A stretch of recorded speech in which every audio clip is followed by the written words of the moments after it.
तुमची काय पहिली प्रतिक्रिया हे जे सगळं घडतंय महाराष्ट्रात? आणखीन किती खालच्या पातळीपर्यंत आपण महाराष्ट्र नेणार आहोत? आणि महाराष्ट्रामध्ये जादूटोणा विरोधी हा कायदा आहे, पण त्या कायद्याचं पालन करणारेच जर का त्या अशा भोंदूबाबांच्या नादी लागणार असतील तर त्या भोंदूबाबांबरोबर त्यांच्या भोंदू भक्तांवरती सुद्धा कारवाई झाली पाहिजे. जे राजकारणामधले दिसत आहेत त्यांच्यावरती सुद्धा कारवाई झाली पाहिजे. तर आपण महाराष्ट्रामध्ये एक ज्याला आधुनिक म्हणू, कारण आता तुम्ही नेमका या सगळ्या विषयाचं विरुद्ध टोक गाठलं. आम्ही आता जो सुरू करतो विषय तो लॉजिस्टिक म्हणजे महाराष्ट्राला पुढे नेतोय, विज्ञानामध्ये नेतोय, सगळ्या तंत्रज्ञानाने नेतोय, आणि तुम्ही परत त्याची लिंबाच्या लागवडीवरती आलात. आता लिंबाची लागवड किंवा लिंबाचा रस इथून तिथे कसं न्यायचं ते लॉजिस्टिक मध्ये येईल, पण त्याला टाचण्या मारणं हे काय आमचं काम नाहीये. यामध्ये अनेक मोठे राजकीय चेहरे आहेत, मंत्रिमंडळातली दुर्दैवाने काय माहितीये ना, अनेक क्लिप्स ज्या एप्स्टीन फाईल्स सध्या चर्चेत आहेत. महाराष्ट्रात हे एप्स्टीन फाईल्सचं काही प्रकरण उघडकीस आलेलं आहे.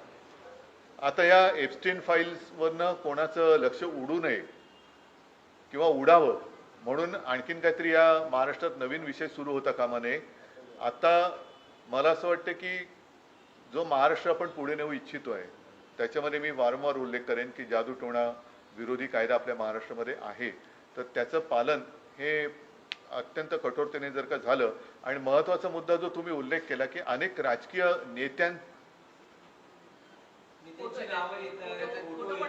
हा फोटो आणि नावच येत आहे, याचा अर्थ तुम्हाला कळतोय ना की ज्यांचं काही कर्तृत्व नाही, कर्तृत्व शून्य नेते किंवा पुढारी आहेत त्यांना असे मार्ग अवलंबावे लागतात. त्यांना अशा या ज्या काही भाकड कथा आहेत किंवा भोंदूगिरी आहे त्याचा आसरा एवढ्यासाठी घ्यावा लागतो कारण ते स्वतः भाकड आणि भोंदू आहेत. हे भोंदू नेते त्यांच्यामध्ये कर्तृत्व नाही, स्वकर्तृत्वाने जे काही करू शकत नाही अशा लोकांना ह्या सगळ्या अशा गोष्टींचा आसरा घ्यावा लागतो. आणि मला असं वाटतं ते जर का वेळेमध्ये या कोर्सला आले तर त्यांचं सुद्धा आयुष्याचं भलं आम्ही करू शकतो.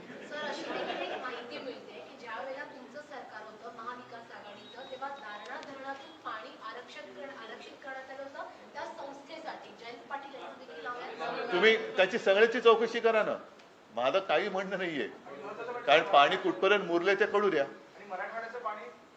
नाही म्हणून जो गुन्हेगार असेल त्या गुन्हेगाराला शिक्षा करा. हे पाणी जर का वळवलं असेल तर एकूणच हे पाणी कुठपर्यंत मुरलंय हे कळू द्या. फक्त कळल्यानंतर त्याच्यावरती काहीतरी कारवाई झाली पाहिजे. उद्धवजी, आता विधिमंडळाचं अधिवेशन सुरू आहे.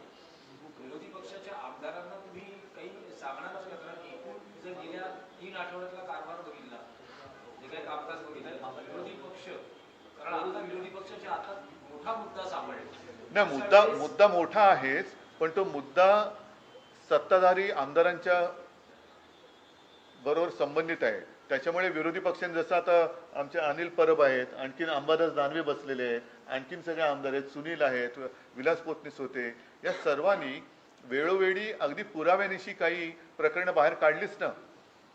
भ्रष्टाचाराची प्रकरणं बाहेर काढली, अगदी सगळ्या गोष्टी बाहेर काढल्या. तरी देखील त्याच्यावरती म्हणून मी तुमच्या लक्षात असेल की गेल्या अधिवेशनात प्रेसशी बोलताना बोललो होतो की एक पांघरुण मंत्रालय आता मुख्यमंत्र्यांनी काढायला पाहिजे की सगळ्यांच्या पापावरती पांघरुण घालणं आणि ते खातं त्यांनी स्वतःकडे ठेवावं. ठीक आहे, मला असं वाटतं याच्यावरती राज्याच्या मुख्यमंत्र्यांना काय आवाहन कराल, कारण गृह खातं त्यांच्याकडे आहे आणि असे प्रकार महाराष्ट्रात घडत आहेत. नाही, असे या निमित्ताने गावोगावी असे भोंदूबाबा जर कोणी असतील आणि त्यांच्याकडे कोणत्याही पक्षाचा कोणताही नेता जात असेल तर त्याच्यावरती कारवाई झाली पाहिजे, अगदी ओम फट स्वाहापासून सगळ्यांवर. ठीक आहे, सगळ्यांना धन्यवाद, सगळ्यांना धन्यवाद देतो.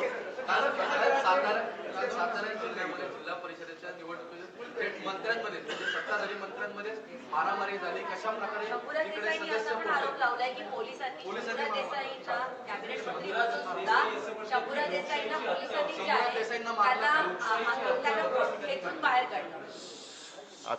आता त्यांच्या लक्षात येईल की रेड्याप्रमाणे लोकशाही सुद्धा कापली जाते. सगळ्यांना धन्यवाद देतो. चला, हा, जय हिंद, जय महाराष्ट्र.